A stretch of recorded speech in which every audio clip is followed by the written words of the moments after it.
Good morning. It's Valerie here. Good morning. I often wonder if I block my mic when I do it this way. Um, I'm just sitting outside my home, enjoying a little bit of the outdoor time.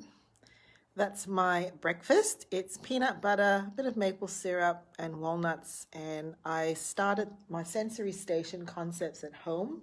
So we've got the candle station outside. Last night we diffused some oils for some smells. And might as well show you my little puddles. That puddle over there is my devotions for the morning, as well as my journal for a brain dump. And over there is my very dirty iPad. And here I am. I am thinking that those of us who probably have a high capacity, those of us who are driven, those of us who are achievers, those of us who are given to sacrificing our own needs and energies to help others, round about now in this COVID space is when some of those gremlins are coming up to really undermine what is already a challenging time.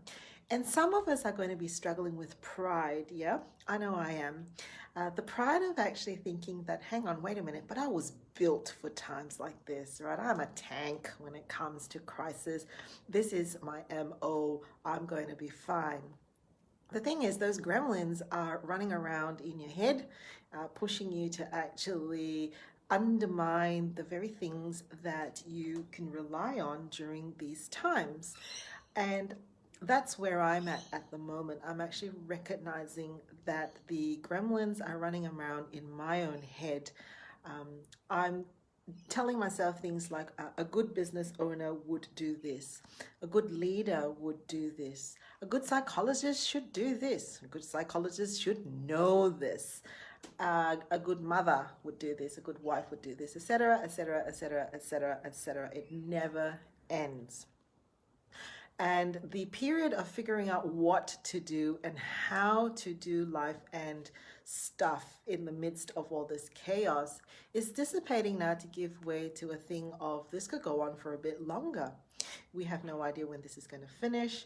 And I don't know if I've got enough in the tank to pull this off. Isn't that interesting, to pull this off?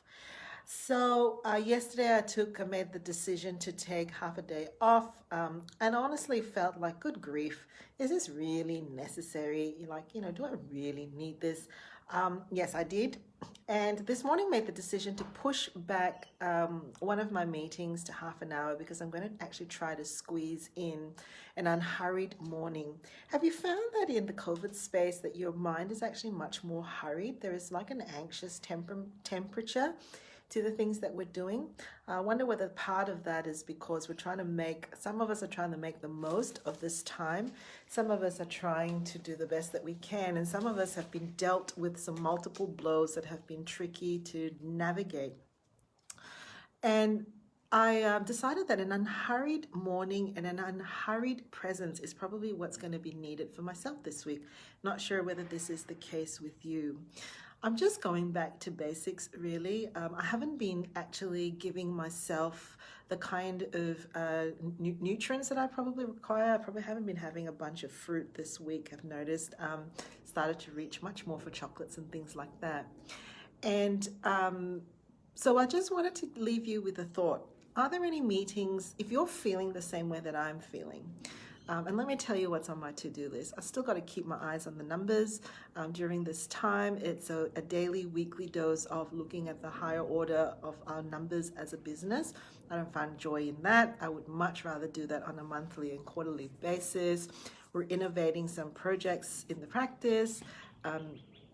We're also, as a church, trying to figure out how to get music to our older folk. This is our latest thing that we're trying to work out, and it's another new learning curve because I have to tell you, I have a bit of a mental block trying to figure out technology and mechanics and engineering when it comes to sound, but we need to do this right now. How do we actually get some of our older congregation members have asked us, how can we hear hymns again? Gosh, yes, I really would love for you to hear hymns again. And so we're figuring that out. Now, if this is kind of you and you're pushing yourself and you're listening more to the oughts, shoulds, musts in your brain and those gremlins are going around and around, can I suggest that you have a bit of an unhurried morning? You push back against those spaces that are caving in on you right now, that you actually maybe even consider postponing meetings, doing some of your meetings not via Zoom, maybe via telephone. Think about some ways that you can actually have an unhurried start to your day and potentially just an unhurried pace. Time for me to get tucked into my breakfast. See you later.